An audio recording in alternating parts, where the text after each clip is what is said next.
बात करते हैं प्रॉपर्टीज ऑफ डिटर्मिनेंट। डिटर्मिनेंट का प्रॉपर्टीज बहुत इंपॉर्टेंट है। अगर आप प्रॉपर्टी आपका क्लियर हो गया डिटर्मिनेंट का तो समझो पूरा डिटर्मिनेंट खत्म। डिटर्मिनेंट में उसके बाद कुछ बचेगा नहीं। तो बारी बारी से जितना भी प्रॉपर्टी है उसको हम देखेंगे और बहुत मजा आएगा पढ़ने में। तो और क्वेश्चन बनाते रहिए आप लोग। देखते हैं प्रॉपर्टीज ऑफ डिटर्मिनेंट में फर्स्ट नंबर प्रॉपर्टी क्या कह रहा है, if any quantity K is multiplied in determinant then any one row और कॉलम मल्टीप्लाइड बाई के। मतलब अगर कोई स्केलर क्वांटिटी मतलब ऐसा क्वांटिटी जो डिटर्मिनेंट का नहीं है, यानी कोई कांस्टेंट या कोई भी क्वांटिटी आप बाहर से क्या कर रहे हो, डिटर्मिनेंट में मल्टीप्लाई कर रहे हो। तो अगर कोई क्वांटिटी के को डिटर्मिनेंट में मल्टीप्लाई करोगे तो किसी एक रो या किसी एक कॉलम में उसको मल्टीप्लाई करना है। ठीक है, समझते हैं और अच्छे से एक एग्जांपल लेकर, अगर क्लियर नहीं हुआ तो। मान लो डेल्टा इतना दिया गया है, देन के डेल्टा हम क्या किए कि इस डिटर्मिनेंट में के मल्टीप्लाई किए, तो के डेल्टा इक्वल टू के इंटू ये वाला डिटर्मिनेंट। अब इस के को हमें अंदर भेजना है, इस डिटर्मिनेंट में भेजना है। तो इस के को किसी एक रो के सारे एलिमेंट में मल्टीप्लाई करना है या किसी एक कॉलम के सारे एलिमेंट में मल्टीप्लाई करना है। तो चलो हम क्या किए, के को अंदर भेजे और के को अंदर भेजे और मल्टीप्लाई कर दिए हम R1 में। तो R1 के सारा एलिमेंट में ही मल्टीप्लाई होगा। तो KA1 यहाँ क्या हो जाएगा, KA2 KA3, फिर बाकी एलिमेंट एज इट इज लिखा जाएगा B1 B2 B3 C1 C2 C3। या कोई कहे कि नहीं हम फर्स्ट रो में मल्टीप्लाई नहीं करेंगे, तो भैया किस रो में करना है उसी में कर दो। कहेगा कि नहीं हम थर्ड रो में करेंगे तो कर दो। तो A1 A2 A3 B1 B2 B3 और के किस में मल्टीप्लाई कर देंगे, थर्ड रो में। तो KC1 KC2 KC3। कोई कहे कि नहीं हम इसमें मल्टीप्लाई नहीं करेंगे, हम रो में मल्टीप्लाई नहीं करेंगे, हम कॉलम में मल्टीप्लाई करेंगे, तो कर दो। लेकिन करना है तो किसी एक कॉलम में ही करना है। तो मान लो कि हम कर दिए यहाँ पे सेकेंड कॉलम में, तो फर्स्ट कॉलम और थर्ड कॉलम का एलिमेंट एज इट इज रहेगा। के केवल मल्टीप्लाई अगर होगा तो सेकेंड कॉलम के सारे एलिमेंट में, यानी A1 B1 C1 as it is second column में मल्टीप्लाई कर रहे हो। तो KA2 KB2 और KC2 और A3 B3 C3। ठीक है, तो ये सब आपस में बराबर होगा। मतलब अगर डिटर्मिनेंट में आप के मल्टीप्लाई कर रहे हो कोई भी क्वांटिटी, के यानी कोई भी क्वांटिटी अगर मल्टीप्लाई कर रहे हो डिटर्मिनेंट में, तो किसी भी एक रो के सारे एलिमेंट में मल्टीप्लाई करो या किसी भी एक कॉलम के सारे एलिमेंट में मल्टीप्लाई करो। जैसे इस के को हम अंदर भेजे तो R1 में कर सकते हैं, केवल R2 में कर सकते हैं या केवल R3 में कर सकते हैं। अगर एक रो या एक कॉलम में कर दिए तो बाकी रो या बाकी कॉलम में तब नहीं करेंगे। ठीक है, अब किसमें करें या किसमें नहीं करें वो तो क्वेश्चन जब प्रैक्टिस कीजिएगा तो आपको आइडिया लगेगा कि हमें मल्टीप्लाई करना है तो किसमें मल्टीप्लाई करेंगे। तो यहाँ से क्लियर हो गया होगा कि कोई भी क्वांटिटी को अगर डिटर्मिनेंट में मल्टीप्लाई करना है तो किसी एक रो के सारे एलिमेंट में या किसी एक कॉलम के सारे एलिमेंट में। अगर आप मैट्रिक्स पढ़े हैं तो आप लोग को मालूम होगा मैट्रिक्स से कि मैट्रिक्स में कुछ अलग था कि मैट्रिक्स में अगर कोई क्वांटिटी के मल्टीप्लाई करते तो मैट्रिक्स के सारे एलिमेंट में वो मल्टीप्लाई होता। रिलेट करते हैं यहाँ मैट्रिक्स से। मैट्रिक्स में अगर कोई क्वांटिटी अगर यह डिटर्मिनेंट ना होकर मैट्रिक्स होता और तब के को मल्टीप्लाई करते तो के मैट्रिक्स के सारे एलिमेंट में मल्टीप्लाई होता। लेकिन डिटर्मिनेंट में ऐसा नहीं है। डिटर्मिनेंट में मल्टीप्लाई करेंगे तो किसी एक रो में होगा या किसी एक कॉलम के सारे एलिमेंट में होगा। ठीक है, देखते हैं अभी एग्जांपल है। कह रहा है if delta equal to this then the value of delta is equal to, delta दे दिया और कह रहा है कि डेल्टा का वैल्यू इसमें से कौन सा होगा। चलो देखते हैं सॉल्यूशन। डेल्टा इक्वल टू कितना है, ln2 square ln2 to the power 4 ln2 to the power 6 1 -3, 0 -2 3।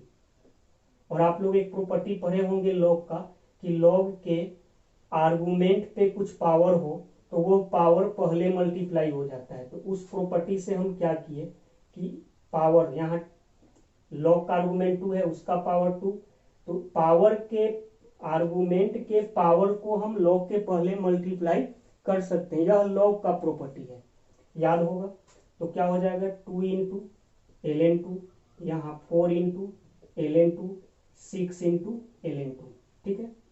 1 2 -3 0 -2 3, ठीक है। अब यहाँ पे हम कर क्या रहे हैं कि फर्स्ट रो के सारे एलिमेंट में तुमको दिख रहा है कि कुछ कॉमन है, यानी कि करेक्ट किए क्या कि taking common 2 ln2 from R1, यानी कि R1 के सारे एलिमेंट से 2 ln2 कॉमन लिए। कॉमन आ जाएगा 2 तो सब में कॉमन आ ही जाएगा R1 के सारे एलिमेंट में, और ln2 भी कॉमन आ जाएगा। तो हम फर्स्ट रो के सारे एलिमेंट से 2 ln2 कॉमन ले सकते हैं, उसको बाहर निकाल सकते हैं। न ले वही हो अभी ना देख लीजिए कि अगर मल्टीप्लाई करेंगे तो सारे एलिमेंट में करेंगे तो कॉमन लेंगे तो सब एलिमेंट, सॉरी, मल्टीप्लाई करेंगे तो किसी एक रो के सारे एलिमेंट में करेंगे तो कॉमन भी अगर लेंगे तो क्या करेंगे, किसी एक रो या किसी एक कॉलम के सारे एलिमेंट से कॉमन ले सकते हैं। तो यहाँ पे वही कर रहे हैं ना हम। क्या किए कि हमें दिखाई दिया कि फर्स्ट रो के सारे एलिमेंट में से 2 ln2 कॉमन आ सकता है, तो कॉमन ले लीजिए, ठीक है। तो 2 ln2 कॉमन ले लेते हैं, तो 2 ln2 बाहर आएगा तो अंदर क्या बचेगा, तो इसमें से 2 ln2 कॉमन आया तो यहाँ बचेगा 1, यहाँ बचेगा 2, यहाँ बचेगा 3, ln2 तो कॉमन आ गया, 2 यहाँ से भी 2, यहाँ से भी 2, फिर 1 2 -3 0 -2 3, ठीक है ना। वैसे ही समझ में और सुता लॉकडाउन में खूब समझ में आते, ठीक है। कमेंट उमेंट करके बताया करो कि समझ में आता है कि ना आता है, कि क्वेश्चन बनता है नहीं बनता है। बस तो कि आराम से वीडियो चालू करके हाँ सर ठीक है ठीक है ठीक है देख रहे हो, बताया करो क्वेश्चन बन रहा है कि नहीं बन रहा है। ये लॉकडाउन कब खुलेगा नहीं खुलेगा, तब तक तो सिलेबस को भी तो आगे ले जाना है ना। तो समझ में आ गए होते ये सब कि ना ले वो बताइए हो बताबू तब ना कि सर ना हुई थी समझ में, तनी और समझाऊ और डिटेल में समझाओ और कस के बोलो, आवाज में बुलंदी ना रही हो तो बुलंदी आ जाती। बुलंदी कब आते, कब मोटिवेट हो गई, जब तू बताबो कि सर हमारे से क्वेश्चन बना है कि ना बना है। चलो आगे देखे थी, अब बुझाई तो और कहीं से कॉमन आ जाते क्या, तो सेकेंड कॉलम से बुझा है कि कॉमन आ जाते कितना, सेकेंड कॉलम से 2 कॉमन ले सकली है और थर्ड कॉलम से 3 कॉमन ले सकली है। तो देख का ले लो कॉमन, तो 2 ln2 तो पहले ही से रहे, क्या कर लिए सेकेंड कॉलम से 2 कॉमन ले लिए और थर्ड कॉलम से 3 कॉमन ले लिए। चलो कॉमन जो ले लू यहाँ लिख दो 2 और इंटू 3, 2 कहाँ से कॉमन ले, तो 2 कॉमन ले सेकेंड कॉलम से और 3 कॉमन ले थर्ड कॉलम से, ठीक है। क्योंकि मल्टीप्लाई अगर करती है 2 के, तो 2 के अगर मल्टीप्लाई करती तो कोई एक कॉलम या कोई एक रो में ही मल्टीप्लाई करती ना। तो जब 2 सेकेंड कॉलम के साथ सब एलिमेंट में दिखाई दे थे तो 2 के हम क्या करोगे सेकेंड कॉलम से कॉमन ले सकली है, वैसा ही थर्ड कॉलम से 3 कॉमन ले लेंगे। एमें कौन बड़का बात हो गई, बवाल हो गई कि सोचे तो कि बाप रे बाप ही का हो रहा है, ना समझ में आता ही हो सर जी, समझ में आता ही पढ़ो दिमाग लगाओ ध्यान से देखो सब समझ में आते, ठीक है। चलो आगे देखो क्या होते, तो फर्स्ट रो तो वैसे ही है 1 0 1 1 0 यहाँ से 2 कॉमन आ गई तो क्या होते 1 1 -1 1 1 -1, यहाँ से 3 कॉमन आ गई तो 1 -1 1।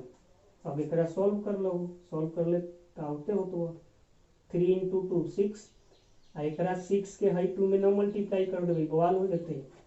6 कहाँ मल्टीप्लाई होते है हाई 2 में, लॉग के आर्गूमेंट 2 है तो ऐसा ना कि देखे तो कि बगल में है तो बगले में सटा दिए एक ना 2 2 आर्गूमेंट है तो 6 जो है मल्टीप्लाई होते E2 में पहले तो कितना हो जाते 3 × 2 6 और 2 12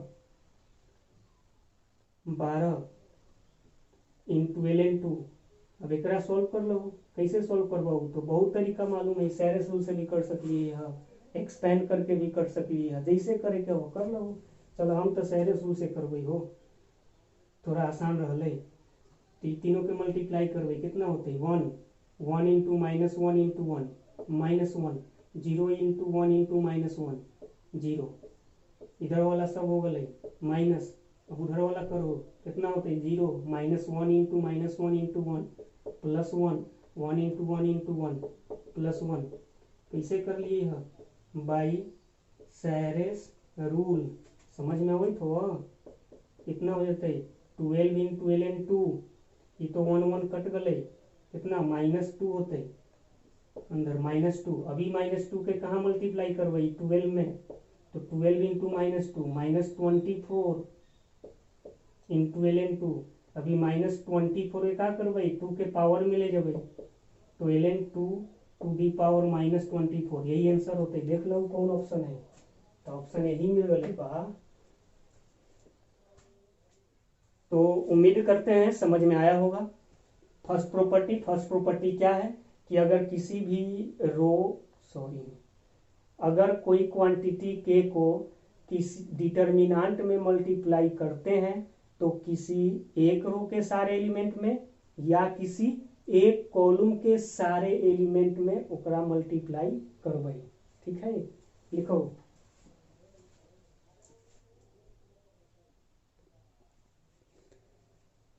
कुछ क्वेश्चन देख लेते हैं जो फर्स्ट प्रॉपर्टी देखे हैं उस पर। तो फर्स्ट प्रॉपर्टी क्लियर होगा। और मैट्रिक्स में अगर कोई क्वांटिटी मल्टीप्लाई करते हैं तो मैट्रिक्स के सारे एलिमेंट में मल्टीप्लाई होता है।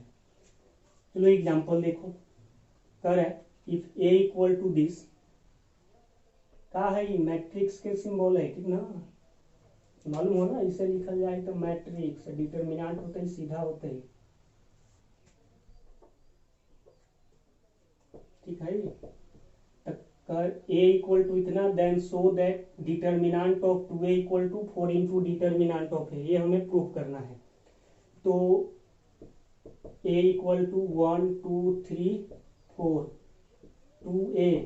2a क्यों, क्योंकि हमें प्रूफ करना है उसमें 2a ही दिख रहा है तो हम क्या किए कि इस मैट्रिक्स में 2 मल्टीप्लाई किए, यानी 2 × 1 2 3 4, यानी 2a इक्वल टू E2 को अंदर भेजेंगे तो अंदर भेजेंगे तो मैट्रिक्स है तो मैट्रिक्स में क्या करते हैं कि सारे एलिमेंट में मल्टीप्लाई करते हैं। मैट्रिक्स पढ़े होंगे तो क्लियर होगा।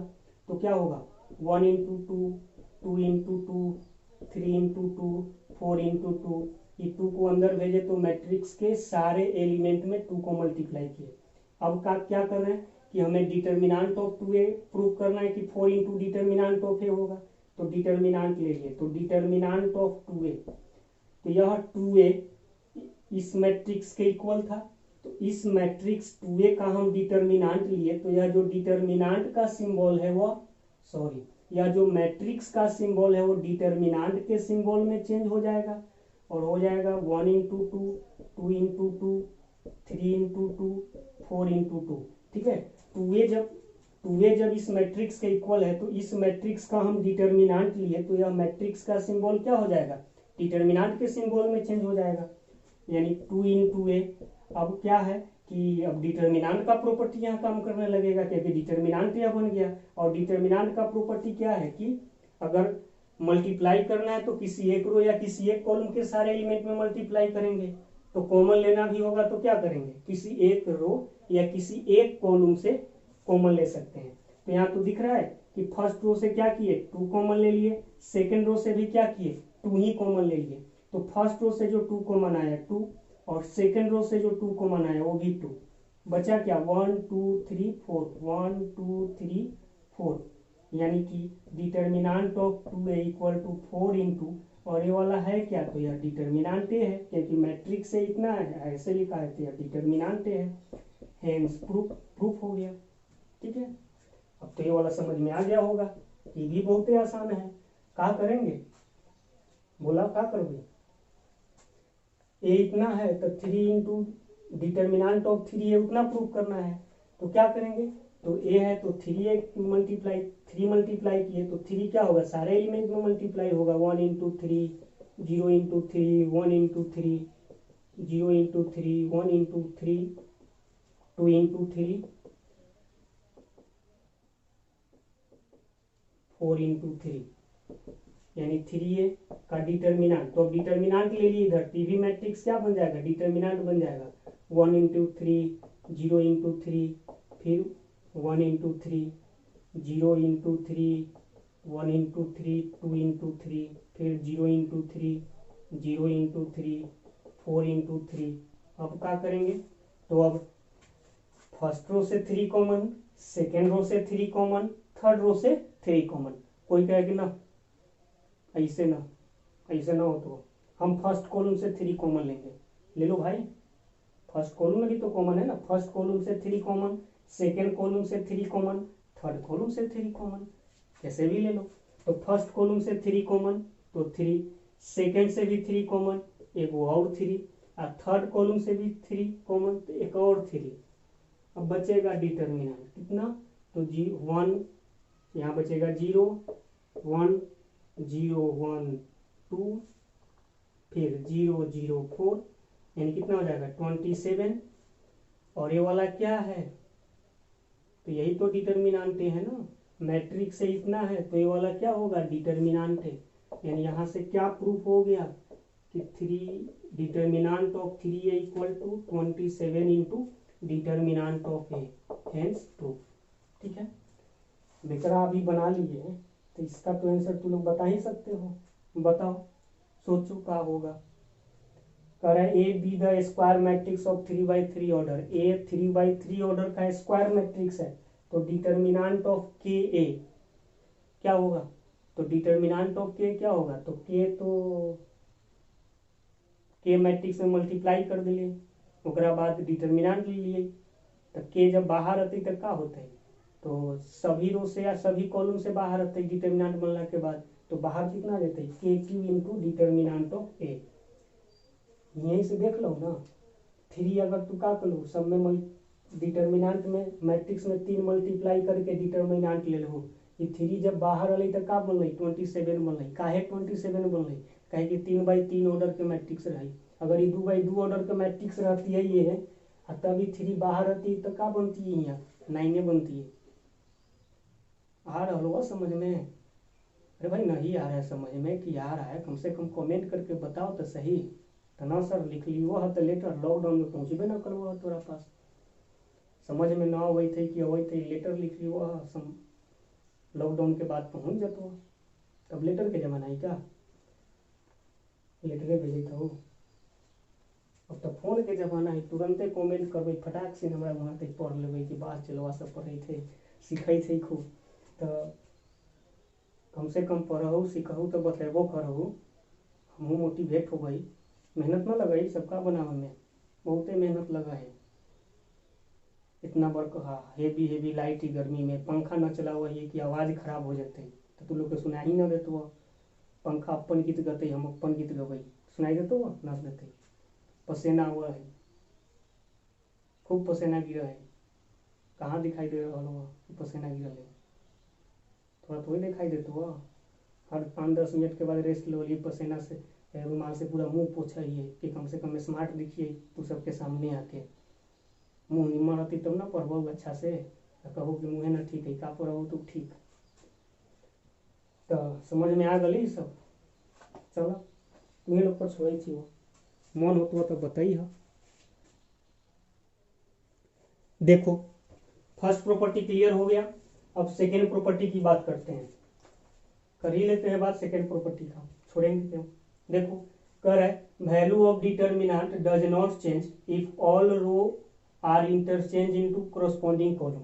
मतलब डिटर्मिनेंट के सारे रो को अगर तुम क्या करो कॉलम में इंटरचेंज कर दो तो डिटर्मिनेंट का वैल्यू चेंज नहीं करता है। सारे रो को कॉलम में इंटरचेंज कर दो, या वही बोल सकते हो कि सारे कॉलम को रो में इंटरचेंज कर दो तो डिटर्मिनेंट का वैल्यू चेंज नहीं करेगा। देखते हैं एग्जांपल, क्लियर करते हैं। डेल्टा इतना दिया गया है, हम क्या किए इंटरचेंजिंग रो इनटू कॉलम, हम रो को कॉलम बना रहे हैं। इसका मतलब क्या हुआ कि ये जो फर्स्ट रो है उसको फर्स्ट कॉलम बना दिए, यानी ऐसे A1 A2 A3। Second row को सेकेंड कॉलम बना दिए B1 B2 B3।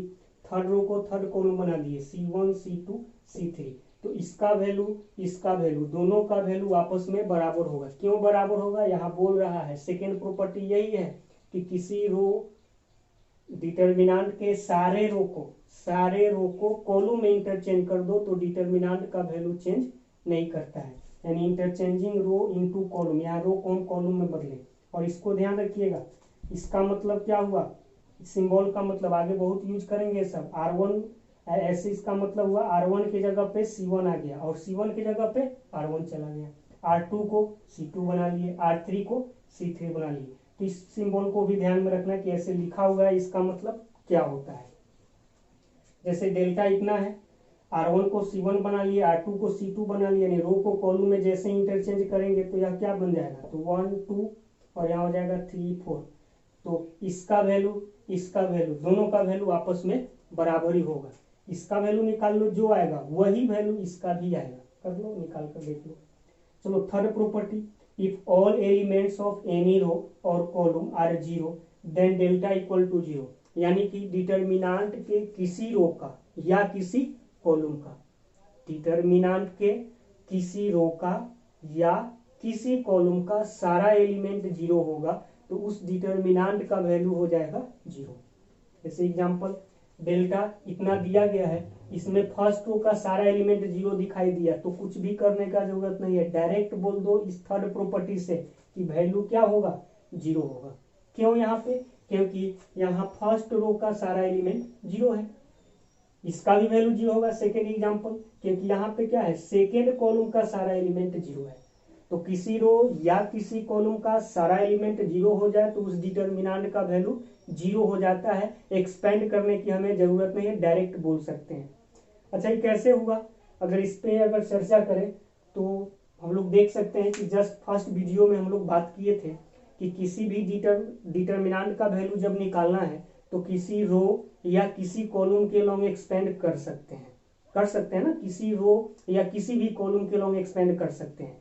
तो मान लो कि फर्स्ट रो का सारा एलिमेंट जीरो है और हम फर्स्ट रो के ही लॉन्ग एक्सपेंड कर देंगे, तो एक्सपेंड करेंगे तो क्या होगा, तो फर्स्ट रो के लॉन्ग एक्सपेंड करोगे सारा एलिमेंट जीरो ही है, जब सारा एलिमेंट जीरो है तो सबको जीरो बना देगा। सिंपल लॉजिक है, नो रॉकेट साइंस, आसान, समझ में आ गया। चलो भाई आगे। फोर्थ नंबर कर है, इफ एनी टू रो और कॉलम आर आइडेंटिकल, मतलब सेम, आइडेंटिकल का मतलब सेम, और प्रोपोर्शनल का ही मतलब समझ में आना चाहिए, आता है ना, चेहरा से तो लग रहा है कि समझदार है। फोर्थ नंबर क्या है कि इफ एनी टू रो और कॉलम आर आइडेंटिकल और सेम और proportional then delta equal to zero.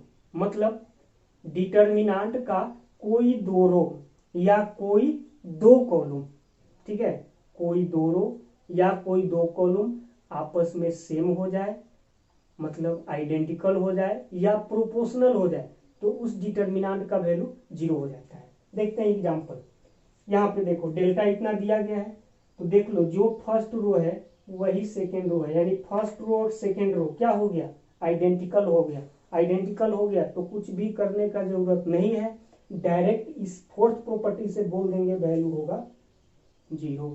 ठीक है, चलो नेक्स्ट एग्जांपल, डेल्टा इतना है, इसका भी वैल्यू जीरो है। क्यों जीरो है, क्योंकि यहाँ पे तुम देख लो C1 और यह C2 एक दूसरे के प्रोपोर्शनल है। प्रोपोर्शनल करने का मतलब अगर C1 में हम e⁻x जैसे ही मल्टीप्लाई करेंगे तो हमें C2 मिल जाएगा, यानी C1 और C2 प्रोपोर्शनल हो गया। जब C1 और C2 प्रोपोर्शनल हो गया तो डायरेक्ट इस प्रॉपर्टी से बोल सकते हैं कि इसका वैल्यू होगा 0। ठीक है, उसका वैल्यू बोल दे 0 तो नहीं, इसका वैल्यू 0 नहीं होगा। बहुत लोग के दिमाग में आ रहा होगा कि जो फर्स्ट रो में एलिमेंट है वही सेकेंड रो में भी तो एलिमेंट है ना, 3 4 5 4 3 5, तो R1 R2 तो सेम हो गया, तो वैल्यू हो जाएगा 0। तो बोलेंगे नहीं होगा 0। अरे भाई क्या बताया गया है कि फर्स्ट किसी कोई दो रो या कोई दो कॉलम सेम हो। सेम कहने का मतलब ये होता है कि कोरोस्पोंडिंग एलिमेंट भी सेम ही होना चाहिए। इसको R1 और R2 को सेम यहाँ नहीं बोला जाएगा, इसलिए नहीं बोला जाएगा कि यहाँ 3 है तो यहाँ 4 है, यहाँ 4 तो यहाँ 3, यहाँ 5 तो यहाँ 5। चलो यहाँ एक तो बेचारा मिल गया, बाकी दोनों तो नहीं मिल रहा है, तो इसीलिए R1 R2 सेम नहीं है। सेम नहीं है तो उसका वैल्यू 0 नहीं होगा। बाई चांस एक्सपेंड करके निकाले तो उसका वैल्यू 0 हो सकता है, बाई चांस 0 हो सकता है, लेकिन इस प्रॉपर्टी से तो 0 नहीं बोलेंगे। ठीक है, इस प्रॉपर्टी से 0 तभी बोलेंगे जब R1 और R2 दोनों सेम होता तब, कोई दो रो सेम होता तब। अब ऐसा नहीं कि इसका वैल्यू निकाले 0 आ गया तो बाप रे बाप ये तो आ गए 0, बोलो ना तो 0, तो हम क्या बोले कि हो सकता है कि एक्सपेंड करें तो इसका वैल्यू 0 आ सकता है, लेकिन इस प्रॉपर्टी से 0 होगा ये हम नहीं बोल सकते हैं। छापिए महाराज।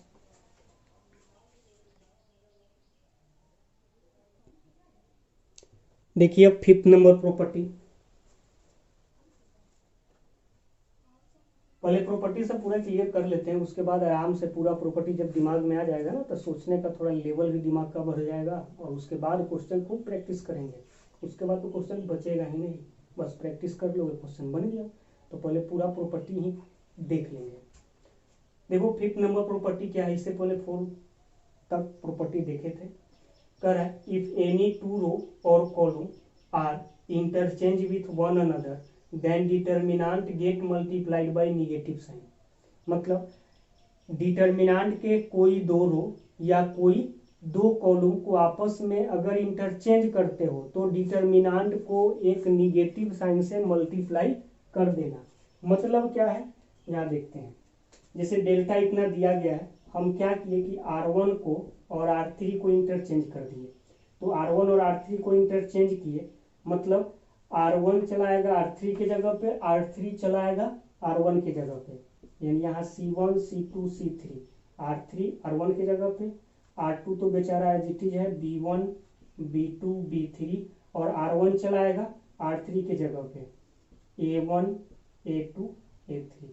तो यहाँ पे क्या किए कि दो रो को आपस में इंटरचेंज कर दिए, तो एक माइनस साइन आपस में मल्टीप्लाई करेंगे। ठीक है, अगर हम क्या किए, चलो इसके बाद बात करें, हम C1 को और C2 को आपस में इंटरचेंज कर दिए, मतलब ये वाला चलाएगा यहाँ और ये वाला चलाएगा यहाँ, तो क्या होगा, तो यहाँ आएगा C2 B2 A2, और यहाँ C1 B1 A1 C3 B3 A3। तो देखो एक बार फिर हम इंटरचेंज किए, तो जितना बार इंटरचेंज करना है, जैसे यहाँ पे इन दोनों रो को एक बार इंटरचेंज किए तो एक निगेटिव साइन आ गया। अब दो कॉलम को भी आपस में इंटरचेंज किए तो एक निगेटिव साइन और आएगा, तो माइनस पहले से और एक और माइनस, क्या होगा माइनस का स्क्वायर। फिर अगर चेंज करना है R1 और R2 को इंटरचेंज करना है तो कर दो, एक बार और इंटरचेंज किए तो एक माइनस और आएगा, और क्या हो जाएगा इस बार माइनस का क्यूब, R1 की जगह पे R2 चला जाएगा, तो B2 B1 B3 C2 C1 C3 A2 A1 A3, तो एज इट इज लिखा जाएगा। ठीक है, तो जितना बार कोई दो रो या कोई दो कॉलम को जितना बार आपस में इंटरचेंज करोगे उतना बार माइनस हमें मल्टीप्लाई करना होगा डिटर्मिनेंट में, यह ध्यान में रखना। ठीक है, जैसे यहाँ पे R1 R3 को इंटरचेंज किए तो एक निगेटिव साइन, फिर यहाँ से क्या किए C1 C2 को इंटरचेंज किए, तो इस इंटरचेंज यहाँ पे जो इंटरचेंज किए उसके कारण एक और माइनस लिए, फिर यहाँ क्या किए R1 R2 को इंटरचेंज किए तो एक बार फिर माइनस ले लिए, तो इतना आया। फिर अगर इंटरचेंज करना होगा तो और लेंगे एक माइनस। तो कितना बार इंटरचेंज करेंगे सर, तो क्वेश्चन पे डिपेंड करेगा कितना बार इंटरचेंज करना है नहीं करना है, तो प्रॉपर्टी है ध्यान में रखो। एक note, we can not interchange one row with another column. यहाँ रिस्ट्रिक्शन है कि आप एक रो को दूसरे कॉलम से इंटरचेंज नहीं कर सकते, एक रो को किसी दूसरे कॉलम से इंटरचेंज नहीं कर सकते। इसका मतलब ये हुआ कि आप एक रो को दूसरे रो से ही इंटरचेंज कर सकते हो, यानी रो रो से ही इंटरचेंज होगा और कॉलम कॉलम से इंटरचेंज होगा। ऐसा नहीं कि रो को कॉलम से इंटरचेंज कर देंगे, ऐसा नहीं कर सकते, ऐसे करेंगे गड़बड़ हो जाएगा, तो करना भी मत। 7 number, if elements of all row और कॉलम, आर कॉलम नहीं or column, if elements of all row or column are in AP then value of delta equal to 0। यानी अगर डिटर्मिनांट के सारे रो या कॉलम, अच्छा यहाँ ध्यान देना कि जो प्रॉपर्टी रो के लिए वैलिड हो रहा है वही कॉलम के लिए, यहाँ ब्रैकेट में हमेशा रो और ब्रैकेट में और कॉलम सारे प्रॉपर्टी में हम लिख रहे हैं। यानी अगर केवल रो पे एग्जाम्पल लेकर हम छोड़ दे रहे हैं तो ऐसा मत समझना कि केवल रो पे ही लग रहा है, वो कॉलम पे भी लगेगा। यानी जो प्रॉपर्टी रो के लिए वैलिड है वही प्रॉपर्टी कॉलम के लिए भी वैलिड है। तो यहाँ 7 नंबर क्या बोला गया कि एलिमेंट्स ऑफ ऑल रो और column are in AP, AP मतलब अरिथमेटिक प्रोग्रेशन, पढ़े होंगे 11th में। तो क्या बोला गया कि अगर किसी डिटर्मिनांट का सारा रो या सारा कॉलम एपी में आ जाए तो उस डिटर्मिनांट का वैल्यू 0 होता है। जैसे देख लो 1 2 3 एपी में है या नहीं, तो है आर इन एपी, ये एपी में है। 5 10 15 यह भी एपी में है।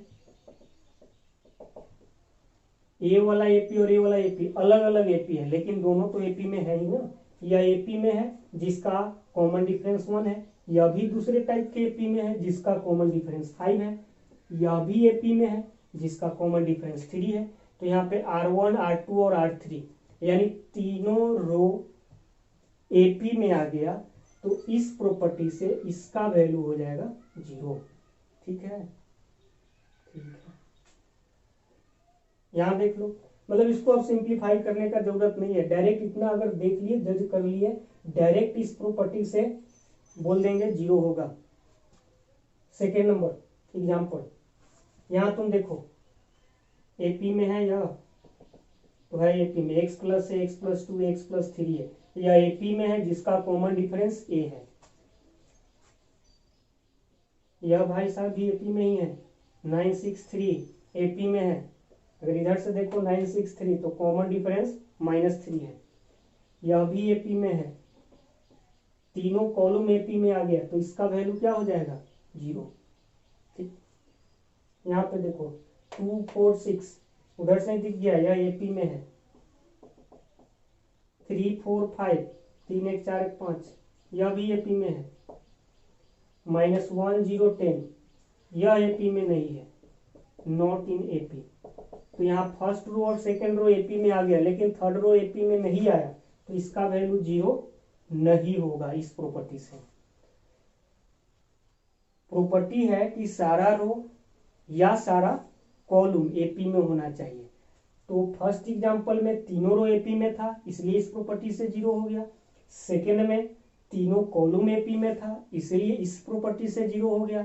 थर्ड वाला 0 क्यों नहीं हुआ, क्योंकि R1 और R2 तो एपी में है, लेकिन R3 एपी में नहीं है, इस कारण से इस प्रॉपर्टी से 0 इसका वैल्यू नहीं होगा। बाई चांस एक्सपेंड करने पे समझते हो 0 आ जाते तो इसका मतलब ना हो कि गलती पढ़ा देली। तो समझ में आ गया कि R1 R2 तो क्या है एपी में है, R3 एपी में नहीं है, इस कारण से इसका वैल्यू इस प्रॉपर्टी से हम 0 नहीं बोल सकते हैं। ठीक है, चलो नोट करो। अब देखो, अब 8 नंबर प्रॉपर्टी, 8 नंबर प्रॉपर्टी क्या बोल रहा है, if elements of any row और column are sum of R terms then determinant can be written as sum of R order determinant. मतलब कि डिटर्मिनेंट के किसी रो या किसी कॉलम का सारा एलिमेंट आर टर्म के सम में है, तो उसे हम अलग अलग आर ऑर्डर डिटर्मिनेंट में अलग अलग लिख सकते हैं। इसका मतलब क्या, तो समझाते हैं एग्जाम्पल से। यहाँ नहीं समझ में आया तो तुमको क्या लगता है, बिना समझे हुए जाने देंगे? देखो एग्जाम्पल से क्लियर करते हैं। मान लो डिटर्मिनेंट इतना दिया गया है, तो यहाँ पे देख लो फर्स्ट रो का जो एलिमेंट सब है दो टर्म का सम है। तो इसको हम क्या कर सकते हैं कि इसको अगर इस डिटर्मिनेंट को चाहें तो दो अलग अलग डिटर्मिनेंट के सम में लिख सकते हैं। कैसे अब लिखेंगे उसको भी ध्यान में रखना है। जैसे यहाँ पे देखो इसको हम क्या किए, एक्स वाई जेड, पहला पहला दो दो टर्म का सम है ना, तो पहला पहला term X Y Z, X Y Z, फिर 1 2 3 4 5 6, 1 2 3 4 5 6, बीच में प्लस है तो प्लस। अब a1 a2 a3, a1 a2 a3, वही 1 2 3 4 5 6, मतलब इसको हम इतना लिख सकते हैं। अब इसको जब इतना लिख सकते हैं तो इसका उल्टा भी ध्यान में रखना। उल्टा कहने का मतलब अगर चाहे तो इसको सम करके इतना भी लिख सकते हैं। ठीक है, तो यहाँ पे देख लो फर्स्ट रो का जो एलिमेंट था दो दो दो टर्म के सम में था, तो इसको हम दो अलग अलग डिटर्मिनेंट के सम में लिख सकते हैं। और एग्जांपल देख लो, जैसे यहाँ पे अगर तुम देखो तो फर्स्ट कॉलम का जो एलिमेंट है तीन टर्म के सम में, जैसे यहाँ x plus A plus one, Y plus B plus two, Z plus C, नहीं है तो एक ही है, दो ही है तो यहाँ जीरो लिख दो, कोई बात नहीं, यहाँ भी तीन टर्म का हो गया। तो इसको हम चाहें इस डिटर्मिनेंट को चाहें तो अलग अलग तीन डिटर्मिनेंट के सम में लिख सकते हैं। इसको कैसे, तो एक्स वाई जेड 3 4 5 6 7 है, 3 4 5 6 7 है, फिर प्लस ए बी सी दोनों as it is, A B C दोनों कॉलम एज इट इज, फिर प्लस 1 2 0 1 2 3 नहीं 0 1 2 0, फिर कितना होगा 3 4 5 6 7 8, 3 4 5 6 7 8। ठीक है, तो यहाँ क्लियर हो गया होगा कि जब अगर डिटर्मिनेंट का किसी रो का एलिमेंट या किसी कॉलम का सारा एलिमेंट आर टर्म के सम में है तो उस डिटर्मिनेंट को हम आर डिटर्मिनेंट के सम में लिख सकते हैं। जैसे यहाँ फर्स्ट कॉलम का जो एलिमेंट सब था दो टर्म के सम में था, तो अलग अलग दो डिटर्मिनेंट के सम में इसको लिख सकते हैं। कैसे लिखना है, तो देख लो यहाँ पे जो, जैसे यहाँ पे एक्स वाई जेड लिख दिए, जो ए वाला है 1 2 3 4 5 6, यह दोनों में एज इट इज जा रहा है। जैसे यहाँ पे भी वही है 3 4 5 6 7 8, दोनों में क्या हो रहा है, ए वाला एज इट इज जा रहा है। बस इस पहला वाला डिटर्मिनेंट में एक्स वाई जेड लिए, दूसरा डिटर्मिनेंट में ए बी सी लिए, थर्ड में ए वाला लिए। बाकी जो दोनों कॉलम है एज इट इज है, उसी तरह बाकी जो दोनों रो है एज इट इज है। आसान है, समझ में आया होगा। देखो दो, अब इसका उल्टा थोड़ा समझा के दिखा रहे हैं, थोड़ा ज्यादा क्लियर हो। X Y A B plus 1 2 A B, तो यहाँ पे इन दोनों डिटर्मिनेंट को आपस में सम करना चाहते हैं। तो सम करना चाहते हैं तो यहां से देखो इसी का उल्टा सोचो, ऐसे तो ऐसे कर सकते हो, अगर ऐसे है तो ऐसे भी तो कर ही सकते हैं ना। तो इससे ऐसे करने में हो क्या रहा है, तो जो सेम है, जैसे ए वाला डिटर्मिनेंट और ए वाला डिटर्मिनेंट, इन दोनों डिटर्मिनेंट में जो सेम है ए वाला देख लो R2 और R3 दोनों का सेम है, तो जो सेम है एक ही बार लिखा जा रहा है, एज इट इज लिखा जा रहा है, लेकिन जो डिफरेंट है उसको सम में लिख दे रहे हैं। ठीक है, समझो, इस डिटर्मिनेंट में और इस डिटर्मिनेंट में R1 R2 और R3 दोनों डिटर्मिनेंट का सेम है, तो R2 और R3 सेम है, डिफरेंट क्या है इस डिटर्मिनेंट और इस डिटर्मिनेंट में अलग क्या है, तो R1 और R2। तो R1 और R2 अलग है, तो हम क्या किए कि दोनों को जब एक साथ सम कर रहे हैं तो जो डिफरेंट एलिमेंट है या डिफरेंट रो सब है उसको ऐड कर दे रहे हैं, लेकिन जो सेम वाला है उसको एज इट इज रहने दे रहे हैं। 1 2 3 4 5 6 जो यहाँ है वही यहाँ आ गया। जैसे यहाँ पे भी देख लो, अगर ऐसे है तो ऐसे, तो अभी समझ लिए ना, अब ऐसे को हम ऐसे समझ रहे हैं। यहाँ पे क्या है कि सेम जो है इन दोनों में तीनों डिटर्मिनेंट में C2 और C3 क्या है, सेम है। तो जब इन तीनों डिटर्मिनेंट को आपस में सम करेंगे तो जो सम वाला डिटर्मिनेंट होगा उसमें C2 और C3 वही होगा जो तीनों डिटर्मिनेंट का था, बस सम के फॉर्म में कौन लिखा जाएगा, तो जो डिफरेंट वाला था C1 C2 और C3, यह तीनों में डिफरेंट था, तो यहाँ पे सम जब लिखेंगे तो तीनों का सम हो जाएगा। थर्ड नंबर एग्जांपल समझो, ये दोनों क्या है, सेम है, तो ये दोनों को सम करना है ना, तो जो सेम है एच टी लिखा गया, जो डिफरेंट था उसको सम में लिखे, x+1 y+2। अब ऐसा नहीं करेंगे, जैसे ये वाला और ये वाला दोनों का सम निकालना है, दोनों डिटर्मिनेंट का सम निकालना है, तो ऐसा नहीं करेंगे कि क्रॉसपॉन्डिंग एलिमेंट को ऐड कर देंगे, x+1 y+2 a+3 b+4, ऐसा नहीं कर सकते, बहुत इंपॉर्टेंट है। क्यों नहीं कर सकते, तो चलो उसके लिए आगे एक नोट है जो इंपॉर्टेंट नोट है, पहले इसको समझो फिर आकर वापस इसको समझेंगे। क्या कह रहा है कि sum of two same order determinant is only possible when only one row और column are different, if more than one row और column are different then sum can be done only by finding the value of determinant. यहाँ note कर रहा है कि दो same order determinant का सम तभी पॉसिबल होगा जब दोनों डिटर्मिनेंट या जो भी डिटर्मिनेंट जिसका सम निकाल रहे हो उसमें से केवल एक रो या केवल एक कॉलम डिफरेंट होना चाहिए। अगर एक से ज्यादा रो या एक से ज्यादा कॉलम अगर डिफरेंट है तब सम पॉसिबल नहीं होगा, तब सम नहीं कर सकते। तो क्या करेंगे, अलग अलग डिटर्मिनेंट का वैल्यू निकालेंगे, तब उसका फाइनल वैल्यू सम करेंगे। तो यहाँ पे इसका और इसका सम पॉसिबल ही नहीं है। क्यों पॉसिबल नहीं है, क्योंकि इसमें तो दोनों का दोनों रो और इसका भी दोनों रो क्या है, डिफरेंट है। यहाँ पे सम पॉसिबल था, सम यहाँ क्यों पॉसिबल था, क्योंकि यहाँ का R1 और यहाँ का R2 यही दोनों डिफरेंट है, लेकिन सॉरी इसका R1 और इसका R1 डिफरेंट है, दोनों का R2 सेम है। तो केवल एक रो या एक कॉलम डिफरेंट होगा तभी सम पॉसिबल होगा। एक से ज्यादा रो या कॉलम डिफरेंट हो गया तब सम पॉसिबल नहीं होगा। तो यहाँ तो क्या है, इस डिटर्मिनेंट और इस डिटर्मिनेंट का दोनों रो क्या है, डिफरेंट है, इसलिए सम पॉसिबल नहीं होगा। और इसको क्लियर करते हैं कुछ और यहाँ एग्जांपल लेकर। चलो इस डिटर्मिनेंट और इस डिटर्मिनेंट को ऐड करके हम उतना लिखे, ट्रू है या फॉल्स है बताना है। वीडियो को पॉज करो, सोचो यह सही है या गलत है, तब जाके फिर से दब के कहना कि प्ले करके आगे देखना। तो पहले तो क्या करना है, वीडियो को पॉज कर देना है, खुद सोचना है, इतना फालतू में तो हल्ला किए नहीं है। तो पहले वीडियो पॉज करो फिर सोचो। चलो हम तो बता रहे हैं, इन दोनों डिटर्मिनेंट का सम इतना क्या कैसे लिखा जा रहा है। तो पहला नंबर तो ये वाला डिटर्मिनेंट और ये वाला डिटर्मिनेंट, दोनों डिटर्मिनेंट का सारा रो या कॉलम डिफरेंट है। सेम दिख रहा है क्या, तो सेम नहीं दिख रहा है। तो जब डिफरेंट है तो सम उतना होगा ही नहीं, मतलब डिफरेंट होगा, सारा रो या सारा कॉलम अगर डिफरेंट हो जाए तो उसका सम पॉसिबल ही नहीं होता है, तब तो ऐसा ही हो गया फॉल्स। ठीक है, इस नोट से दो सेम ऑर्डर डिटर्मिनेंट का सम तभी पॉसिबल होगा जब केवल एक रो या एक कॉलम डिफरेंट होना चाहिए। एक से ज्यादा रो या कॉलम डिफरेंट हो गया तो सम पॉसिबल नहीं होगा। यहाँ तो इसका दोनों डिटर्मिनेंट का सारा रो या सारा कॉलम ही डिफरेंट था, इसीलिए सम पॉसिबल नहीं होगा। सेकेंड एग्जांपल सोचो, यहाँ तो ये वाला डिटर्मिनेंट और ये वाला डिटर्मिनेंट में केवल एक ही रो डिफरेंट है, R1 देखो यहाँ R1 तो यहाँ भी सेम R1, R2 तो वही R2 यहाँ पे है, यहाँ R3 लेकिन यहाँ अलग है। मतलब केवल इस डिटर्मिनेंट और इस डिटर्मिनेंट में केवल R3 डिफरेंट है। तो केवल R3 डिफरेंट है यानी केवल एक रो दोनों डिटर्मिनेंट का डिफरेंट है, तो सम तो पॉसिबल होगा। तो सम पॉसिबल होगा तो चलो सम करके उतना लिखे, ये सही है या गलत है बताना है।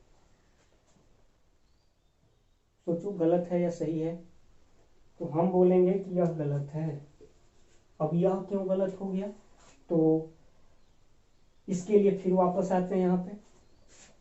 जब भी अगर सम करते हैं सेम ऑर्डर डिटर्मिनेंट, दो डिटर्मिनेंट को जब सम करते हैं और केवल एक रो या केवल एक कॉलम जब डिफरेंट हो, तो जो सेम वाला होता है रो या कॉलम उसको वैसे ही लिखते हैं, उसको सम करके नहीं लिखते, डिफरेंट वाले को सम करके लिखते हैं। तो यहाँ पे क्या था कि यहाँ पे क्या हो रहा है कि R1 और R2 तो क्या है, सेम है। तो यहाँ पे जब सम में लिखा जाएगा तो यहाँ केवल 1 2 3 यहाँ 4 5 6 आता है। ऐसा नहीं कि 1 + 1 2 + 2 3 + 3 ऐसे नहीं कर सकते। ठीक है, तो भी फॉल्स है। अब थर्ड बताओ, यह फॉल्स या ट्रू है। तो ये वाला तो ट्रू है। अब ये वाला क्यों ट्रू है, तो ये वाला देखो, पहले तो R1 R2 दोनों का सेम है, R3 केवल डिफरेंट है। तो जब सम करने जाएंगे तो R1 और R2 देखो सम में भी एज इट इज लिखा हुआ है, बस डिफरेंट जो था उसको सम के फॉर्म में लिखे, 7 + A 8 + B और 9 + C। तो उम्मीद करते हैं कि यह समझ में आया होगा। नहीं समझ में आया तो फिर से रिवाइंड करो, फिर दोबारा देखो, दोबारा सुनो, तो समझ में आ जाएगा। खैर समझ में आ गया होगा, इतना भी बहुत बड़ा है नहीं है। 9 नंबर प्रॉपर्टी देखते हैं, जो बहुत ही इंपॉर्टेंट प्रॉपर्टी है, बहुत important property. Maximum question 99% question में ये वाला यूज करेंगे हम लोग। क्या है समझिए अच्छे से। कह रहा है एनी रो और column can be change by adding or subtracting any row और column multiplied by any quantity K then value of determinant does not change. इसका मतलब क्या है, एग्जाम्पल से पहले समझते हैं फिर आके पढ़ेंगे। जैसे मान लो यहाँ पे डिटर्मिनेंट दिया गया है, तो हम चाहें तो क्या कर सकते हैं इस प्रॉपर्टी के अनुसार कि किसी रो या किसी कॉलम को चेंज कर सकते हैं। अब चेंज करने के लिए क्या कर सकते हैं, तो किसी दूसरे रो को उसमें कोई क्वांटिटी से मल्टीप्लाई करके ऐड या सब्ट्रैक्ट कर सकते हैं। एक बार फिर से, किसी रो या किसी कॉलम को हम चेंज कर सकते हैं। अब चेंज करने के लिए क्या कर सकते हैं, तो किसी दूसरे रो या किसी दूसरे कॉलम, अगर रो है तो रो के लिए, कॉलम है तो कॉलम है, तो किसी दूसरे रो या किसी दूसरे कॉलम में कोई क्वांटिटी मल्टीप्लाई करके उस रो में ऐड या सब्ट्रैक्ट कर सकते हैं। समझाते हैं एग्जांपल से तो समझ में आएगा, अभी लग रहा होगा कुछ। देखो डेल्टा इतना दिया गया है, हम R1 को चेंज करें, ऐसे लिखने का मतलब ही समझिएगा। ऐसे अगर हम लिख रहे हैं तो इसका मतलब ये है हम R1 को चेंज करें। कैसे चेंज कर रहे हैं, तो इधर जो भी लिखा था वो चेंज होता है, और चेंज होकर क्या बनता है वो इधर दिखा रहे हैं। R1 चेंज हो रहा है, कैसे हो रहा है, तो R1 में हम सब्ट्रैक्ट कर रहे हैं R2 को K से मल्टीप्लाई करके। ठीक है, R1 में R2 को K से मल्टीप्लाई करके सब्ट्रैक्ट कर रहे हैं। मतलब चेंज कौन हो रहा है, तो R1, R2 और R3 तो एज इट इज रहेगा, R1 चेंज हो रहा है, तो R1 में R2 K से मल्टीप्लाई होकर सब्ट्रैक्ट हो रहा है। तो जैसे 1, तो इसमें R2 में K मल्टीप्लाई होकर सब्ट्रैक्ट कर दो, तो 1 - 4K। ठीक है, उसी तरह यहाँ 2 है तो 2, और R2 में K मल्टीप्लाई करके इसमें सब्ट्रैक्ट करो, 2 - 5K। फिर 3 - 6K, तो R1 चेंज होकर इतना लिखा गया, R2 R3 as it is, तो 4 5 6 7 8 9 इतना है। अब इस डिटर्मिनेंट का वैल्यू और इस डिटर्मिनेंट का वैल्यू सेम ही होगा। ठीक है, एक बार फिर समझिए। इस प्रॉपर्टी से हम किए क्या कि R1 को चेंज किए। R1 को कैसे चेंज किए, तो R1 में R2 को सब्ट्रैक्ट किए K से मल्टीप्लाई करके। अब K से मल्टीप्लाई होके R1 में K से मल्टीप्लाई होकर R2 को सब्ट्रैक्ट करने का मतलब क्रॉसपोंडिंग एलिमेंट में, जैसे इसके क्रॉसपोंडिंग एलिमेंट ये वाला है, इसके ये वाला है, तो क्रॉसपोंडिंग एलिमेंट में K मल्टीप्लाई करके सब्ट्रैक्ट करेंगे। ऐड भी कर सकते हैं, खैर यहाँ समझा रहे हैं सब्ट्रैक्ट का। तो 1 - 4K, 2 - 5K, 3 - 6K। ठीक है, एक और एग्जांपल यहाँ देखते हैं। डेल्टा इतना दिया गया है, तो यहाँ R2 चेंज कर रहे हैं। आप कॉलम को भी चेंज कर सकते हैं, R2 को चेंज करें। कैसे चेंज कर रहे हैं R2 को, तो R2 में ऐड कर रहे हैं R3 को 3 से मल्टीप्लाई करके, और R1 को सब्ट्रैक्ट कर रहे हैं 2 से मल्टीप्लाई करके। ठीक है, R2 चेंज हो रहा है, और चेंज होके अब क्या हो जा रहा है, तो R2 में ऐड हो रहा है R3 3 से मल्टीप्लाई होकर, और R1 को सब्ट्रैक्ट कर रहे हैं 2 से मल्टीप्लाई करके। तो देखो क्या होगा, तो यहाँ से R2 चेंज हो रहा है, तो R1 तो एज इट इज होगा, A1 A2 A3, R1 as it is होगा। R2 चेंज हो रहा है, R2 में, R2 तो B1 है, इसमें ऐड होगा R3 3 से मल्टीप्लाई होकर, तो R3 में एलिमेंट क्या है, C2 C1, 3 से मल्टीप्लाई करके ऐड करो तो 3C1। लेकिन R1 में 2 से मल्टीप्लाई करके सब्ट्रैक्ट भी करना है, तो माइनस R1 क्या है यहाँ पे A1, इसमें 2 से मल्टीप्लाई करके सब्ट्रैक्ट करो तो 2 या 1 कुछ इतना होगा। उसी तरह इस एलिमेंट के लिए क्या होगा, तो B2 plus 3 into C2 minus 2 into A2, 2 into A2। उसी तरह यहाँ पे क्या होगा, तो B3 प्लस 3 से मल्टीप्लाई होगा, R3 ऐड करना है तो 3C3 माइनस 2 से मल्टीप्लाई करके R1 सब्ट्रैक्ट करना है तो माइनस ऑफ 2A3। ठीक है, तो R2 इतना हो गया। R3 है जीटीज है, R3 चेंज नहीं कर रहे हैं, C1 यहाँ C2 और यहाँ C3। ठीक है, तो इस डिटर्मिनेंट का वैल्यू और इस डिटर्मिनेंट का वैल्यू सेम ही होगा। तो समझ में आया होगा कि क्या करना होता है। प्रॉपर्टी 9 क्या बोल रहा है, तो प्रॉपर्टी 9 यह बोल रहा है कि आप किसी भी रो या किसी भी कॉलम को चेंज कर सकते हैं। चेंज करने के लिए क्या कर सकते हैं, तो उस रो में जिसको आप चेंज करना चाहते हैं, तो उस रो में या उस कॉलम में किसी दूसरे रो को डायरेक्ट ऐड या सब्ट्रैक्ट कर सकते हो, या किसी दूसरे रो में कोई नंबर मल्टीप्लाई करके ऐड या सब्ट्रैक्ट कर सकते हो।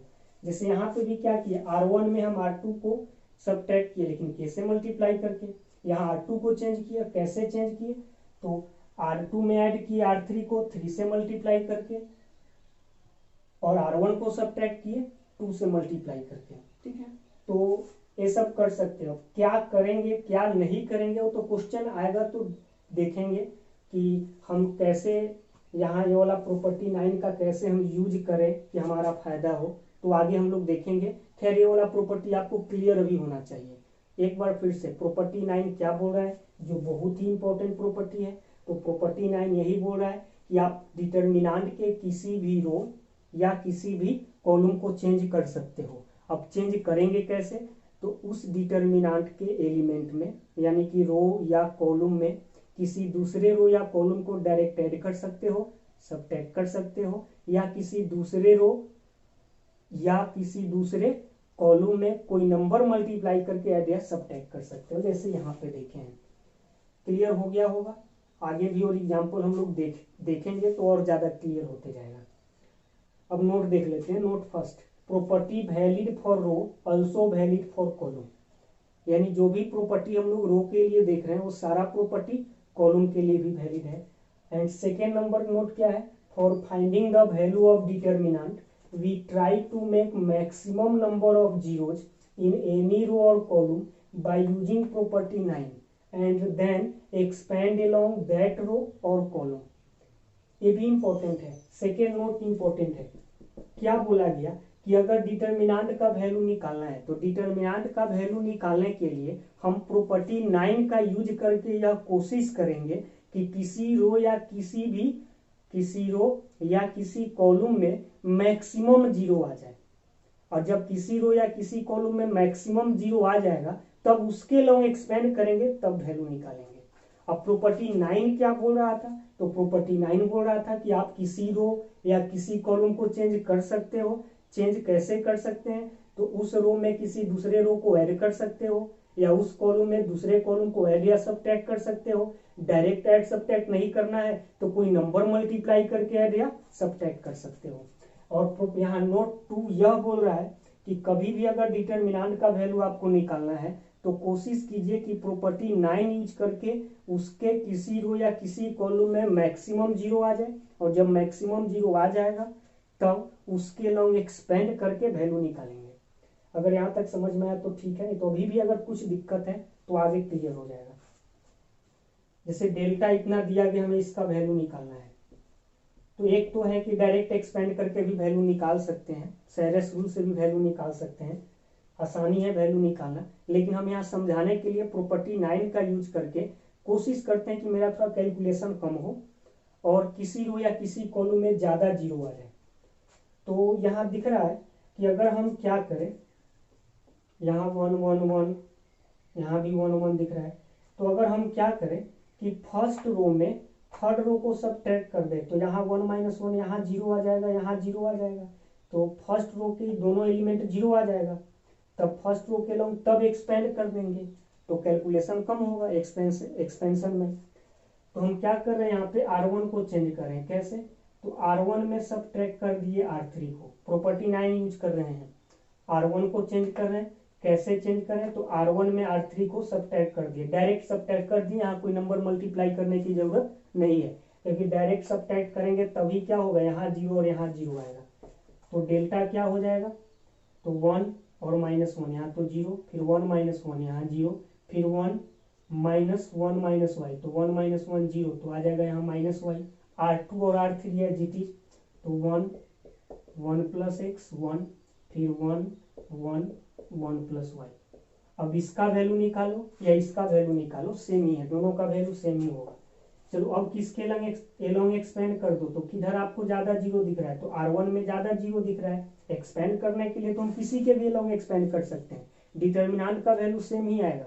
लेकिन यहाँ अगर देखा जाए तो कैलकुलेशन वाइज कम मेरा कैलकुलेशन किस में जाएगा? अगर हम R1 के लॉन्ग एक्सपेंड करेंगे तो R1 के लॉन्ग एक्सपेंड करेंगे तो 2 0 है, इस कारण से इस एलिमेंट के पास जाएंगे, तो जो भी हम लोग ए वाला एलिमेंट इसका साइन ऑफ पोजीशन ये सब करते हैं, उस जो भी करने की जरूरत नहीं है, क्योंकि यह 0 है सारे को 0 बना देगा, ये भी 0 है सारे को 0 बना देगा, तो इसके लिए हमें देखना पड़ेगा।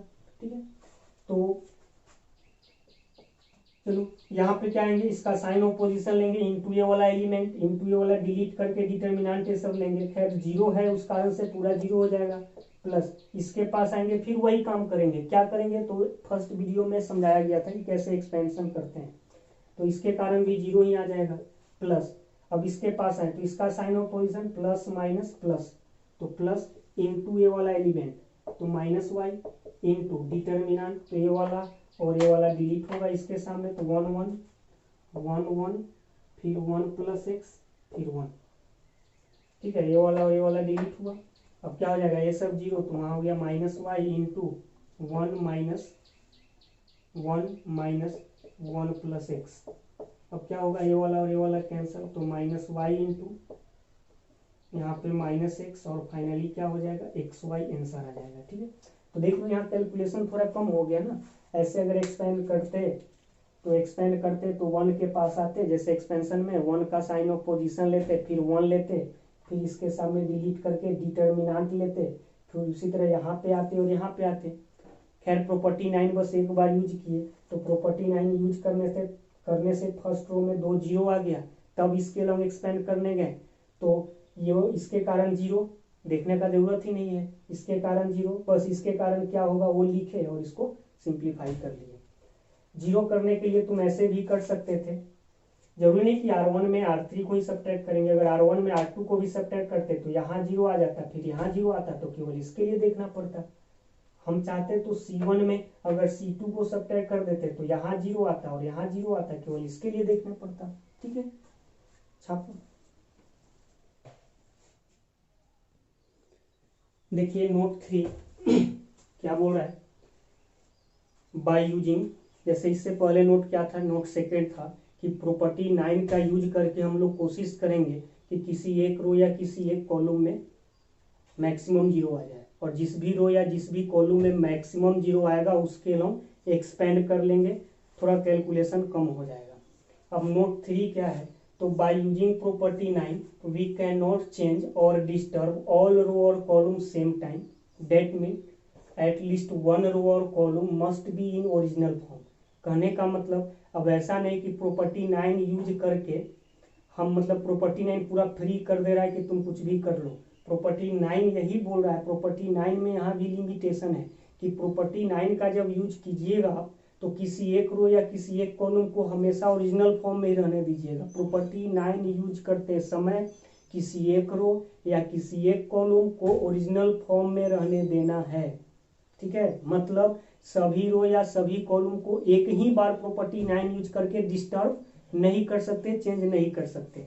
मतलब क्या है, जैसे एग्जांपल देखते हैं और समझते हैं। मान लो इवैल्यूएट डेल्टा इतना दिया गया, हमें इसका वैल्यू निकालना है, तो हम किए क्या, तो यहाँ प्रॉपर्टी 9 यूज करके, यहाँ 1 1 दिख रहा है, तो प्रॉपर्टी 9 यूज करके कोशिश कर रहे हैं इसमें मैक्सिमम 0 लाने के लिए। तो R1 को चेंज किए, कैसे, तो R1 में से R2 को सब्ट्रैक्ट किए, फिर R2 को चेंज किए, R2 - R3 कर दिए, फिर R3 को चेंज किए, R3 - R1 कर दिए। चलो तो डेल्टा क्या हो जाएगा, क्या हो रहा है, R1 में से R2 को सब्ट्रैक्ट किए तो इसमें से ये वाला सब्ट्रैक्ट हो रहा है तो 1 - 1 0, यहाँ क्या होगा तो B + C - C + A, तो C और C कैंसिल तो आ जाएगा B - A, यहाँ आ जाएगा B² - A²। R2 चेंज हो रहा है कैसे, तो R2 में से R3 सब्ट्रैक्ट कर रहे हो, इसमें से इसको सब्ट्रैक्ट कर रहे हो तो 1 - 1 0, यहाँ पे C - B और यहाँ हो जाएगा C² - B²। R3 अब चेंज हो रहा है, R3 - R1 यानी इसमें से इसको सब्ट्रैक्ट करें तो 1 - 1 यहाँ पे 0 और यहाँ A + B - B + C, C और C कैंसिल तो A - B और यहाँ बचेगा A², इसमें से इसको सब्ट्रैक्ट करें तो A + B A - C बचेगा, A - C और यहाँ बचेगा A² - C²। अब यहाँ पे इसमें सारा एलिमेंट 0 आ गया तो इसका वैल्यू लिख देंगे 0, लेकिन यह गलत है, ये वाला जो है गलत है, गलत है। अब बोलो क्यों गलत है, तो इसलिए यह गलत है क्योंकि हम यहाँ पे किए क्या कि सारे रो को एक बार में चेंज कर दिए। यहाँ नोट 3 क्या बोल रहा है कि प्रॉपर्टी 9 यूज करके, ठीक है हम लोग नोट सेकेंड में पढ़े हैं कि प्रॉपर्टी 9 का यूज करके किसी रो या किसी कॉलम में मैक्सिमम 0 लाना चाहेंगे, लेकिन जस्ट उसके बाद नोट 3 क्या बोल रहा है कि ठीक है प्रॉपर्टी 9 यूज करके तो ला सकते हो, लेकिन सभी रो या सभी कॉलम को एक साथ डिस्टर्ब नहीं कर सकते, कम से कम एक रो या कॉलम को ओरिजिनल फॉर्म में जरूर रखना होगा। अब यहाँ पे क्या हुआ कि हम R1 को भी चेंज कर दिए, R2 को भी चेंज कर दिए, R3 को भी चेंज कर दिए, यानी तीनों रो को एक ही बार डिस्टर्ब कर दिए, कोई भी रो को ओरिजिनल फॉर्म में रखे ही नहीं। तो कोई भी रो को जब ओरिजिनल फॉर्म में नहीं रखे तो यह गलत है, ऐसे करना गलत है, मतलब यह हमारा सही नहीं है।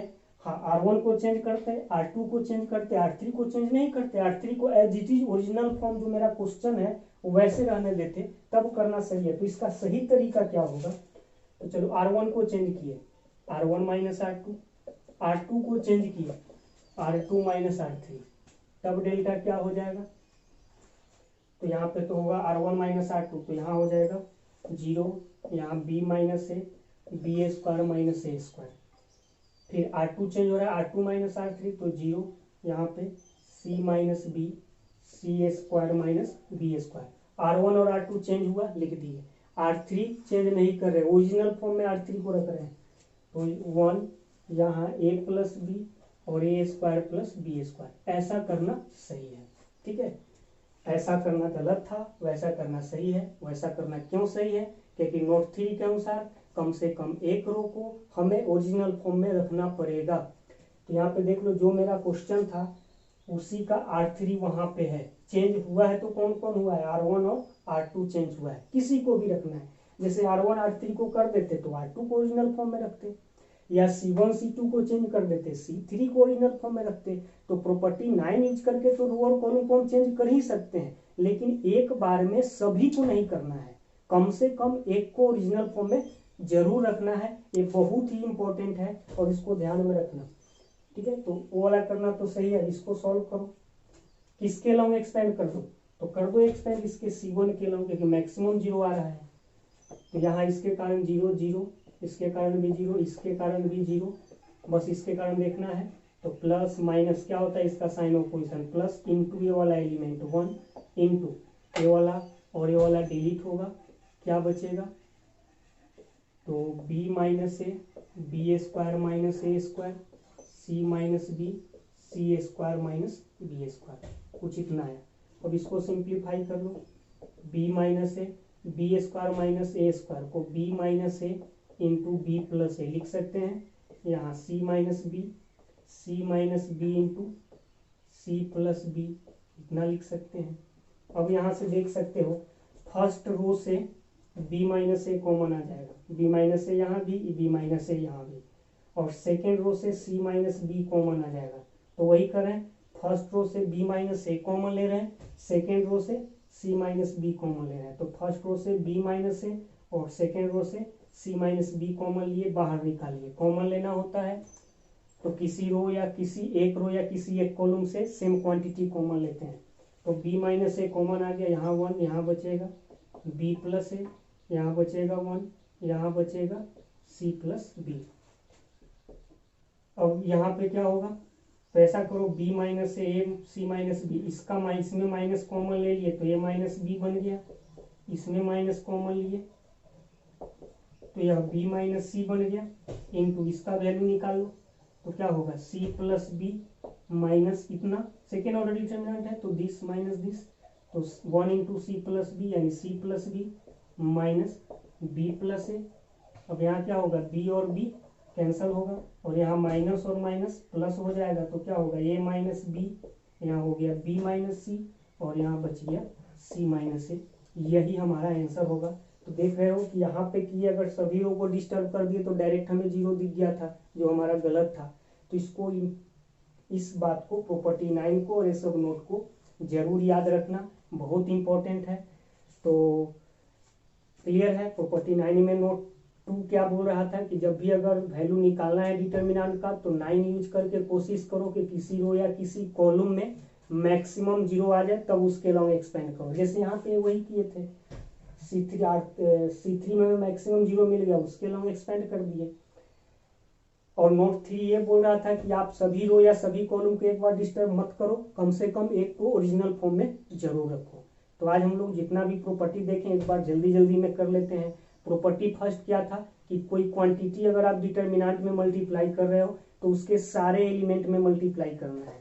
फिर सेकेंड प्रॉपर्टी क्या था कि अगर सेकेंड प्रॉपर्टी था कि डिटर्मिनेंट के सारे रो को कॉलम में इंटरचेंज करोगे, डिटर्मिनेंट का वैल्यू चेंज नहीं करेगा।